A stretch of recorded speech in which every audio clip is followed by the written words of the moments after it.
Hey y'all, welcome back for episode 2 of Fixtures, a music showcase featuring local singers and songwriters from right here in Southwest Florida, presented by Plumbing Nerds. First episode we had Prana Songbird, a wonderful singer here, and this episode we're featuring a man named Randy Stevens.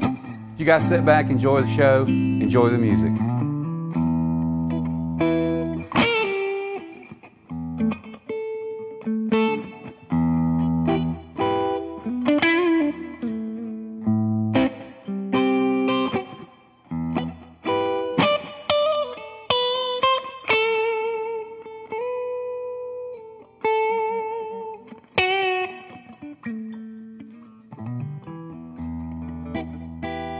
I grew up on rock and roll. Ain't nothing like a ballad to touch the heart and soul. When you're down and out, oh, tell me, where do you go?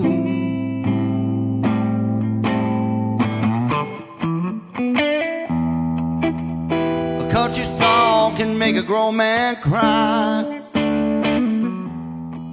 Gospel we will sing until the day we die. When your heart's hurting, baby, love, you know it just ain't fair. See to have a prayer. Back to the blues, I'm feeling that same old way. I'm back to the blues, you know I can't believe a word you say. Like a worn-out record stuck in its groove.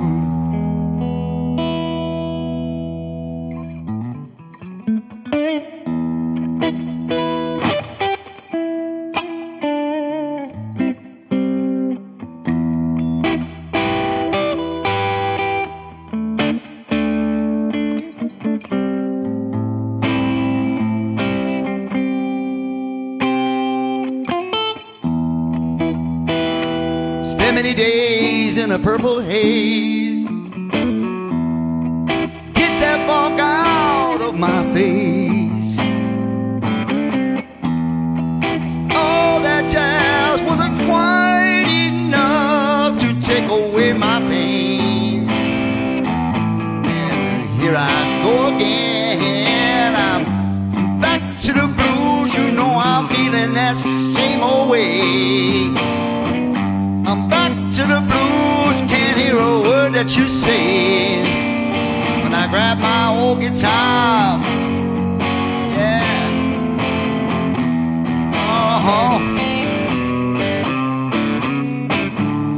it comes out that way, yeah, oh, baby.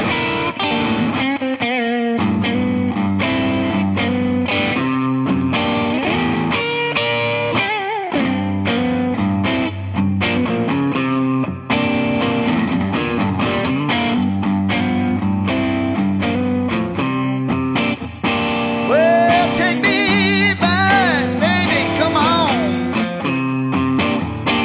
I wanna go back down, back to the blues.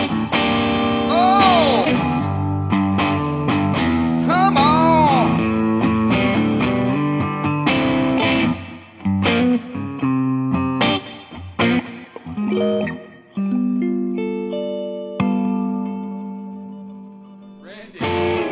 Randy, that was freaking awesome, man. Thanks, man. I Great. appreciate it. Thank you, man. Hey, I've got something for you. Oh, thanks. All buddy. this way, you get a hat, brother. My favorite colors. How'd you know? All right. Awesome. So, And it fits. Look at that. hey, look at that! Isn't that amazing? Awesome. So, Randy, I really appreciate you being here this is our second episode. It's called Fixtures, and we feature local singers and songwriters. And you know, we had Prana on last. Am I a songwriter local? I think you Yeah, are. all right. I consider you that. Okay. So we do this, and it's just a great way to feature people here in South Florida. Awesome. I So, appreciate it. Thank you. So tell me a little bit about yourself, Randy. Where are you from originally? I'm a military brat, so Okay. I was born in Florida, and then we moved around, of course, as most military brats do. Sure. And my dad ended up in Colorado Springs on the Air Force Academy. And my dad was we were stationed on that base for a long time.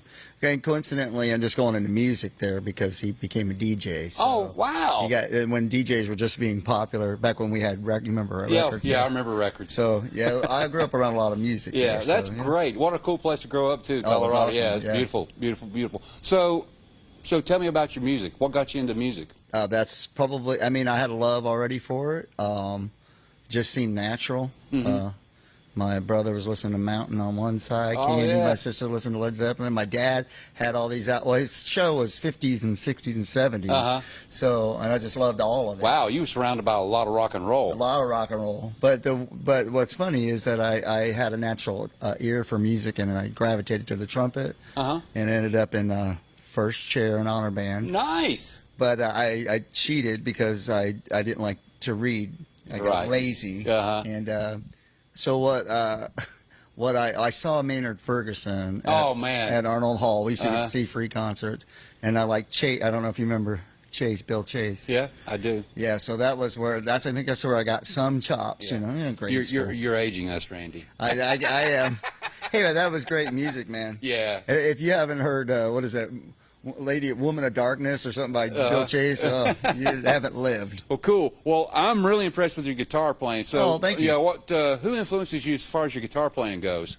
I mean, I know there's a lot, but there's got to be 2 or 3 tops. I guess we'll just start with way back.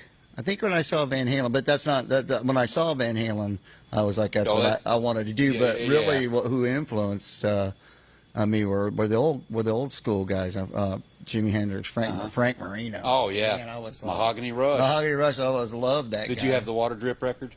No, I like the live. I don't know if Okay. that was a live album. No, it was a studio album.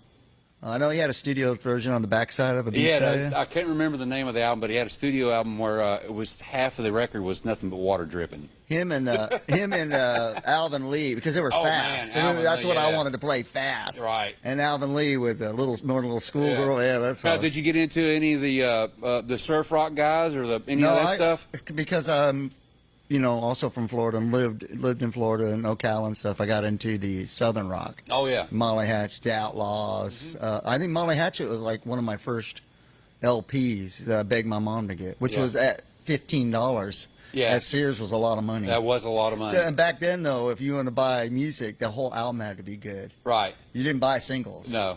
But don't you miss going to a record store and looking through records? Yeah, they had one in Nashville, Nolensville. Yeah, right. What was that? It's called Nolensville. It's right on Nolensville. It's on Nolensville Road, and it's called I don't know if it's still there anymore. I've been in there a million times, man. I'm Got a drawing great, a blank. got a great Yeah. smell. I don't know. Whenever you go in there, you can smell that vinyl. Yeah.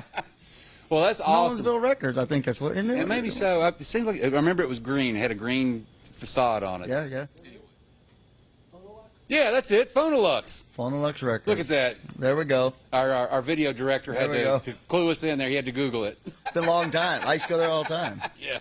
Yeah, Phonolux Yeah, Records. pick Yeah, up and then old we had blues Tower Records on West End. Anyway. It's all about music, man. Yeah. I think there's there's a camaraderie, if I could add that to music. Absolutely. Instantly you bond there's something there's something about having that passion that it's hard to explain to people. It is. You can't explain it. It's and it's not just players. No, it's almost like a seventh sense. Yeah. The way I like to look at it. People, they breathe it too. Sometimes, I mean, not players, but people that listen and go to concerts. Right. They feel this. They feel it, and I think that's what it is. I wanted to get to the feeling of gravitating that to people. Well, I also lived in Eugene, Oregon for a stint, and that's where I started to. I was self-employed for a while, doing window cleaning, but I wanted to do music. I was 28, and I thought I got to get back to playing. And I lived in Eugene. They had a good blues thing. Scene, Yeah, and I wasn't a blues guy. That was not. My brother said. You could have fooled me. He said you should play blues. I said, nah, that's old black guy music. Yeah. I go, yeah. No. Yeah, and then I found Stevie Ray Vaughan. Yeah. So, and I have a Stevie Ray Vaughan tribute band. Oh, really? So we do that. Yeah. So Stevie Ray Vaughan. I fell in love with Stevie Ray Vaughan, Robert Cray, and just. It was like a magic Pandora's box, What I mean? Right. I'd go downtown the college area there, and they had a little shop like Phonolux, Right. records. I got to work with Reese Winans on a few different records. I got to play with Reese. Did you? Yeah. Yeah. He asked me to come out with Bart Walker, and we played We played a set. He did Tightrope. He said Randy knows Tightrope, and I brought my guitar out to BB King's, and no, not cool. They not cool at all. First of all, I was nervous. Second of all, I was tuned standard, and they were tuned. Oh no! And Tightrope, there's a big fat E in there, and so I was tuned standard. So and trying to think on the fly and be nervous. Yeah. But I made it through. And actually, he said I could stay, but I got to be honest. I went. I got to go home. My tail between my. Reese is such an amazing player. He is a sweet guy too. Super nice guy. Yeah. So I don't know if he remembers Reese. Well, I Randy see out there. He's watching. He's watching us right now. Yeah, he might be watching us right now. Randy, I can't thank you enough for being on our episode of Fixtures, and I'd love to have you back again if you'd be inclined to do it. We got to jam. Yeah, sometime. we do got to jam. That's what we got to do, brother. Thank you, sir. All right, thank you very much.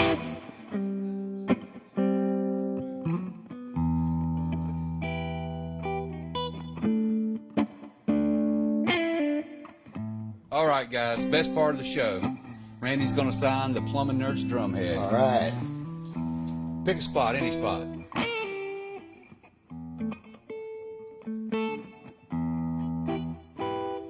Awesome. Looks like a dog. Awesome. That's better than Paul Stanley. Hey, man, you get a prescription fill of that. Awesome. Thanks, Randy. Thank you. Really appreciate it,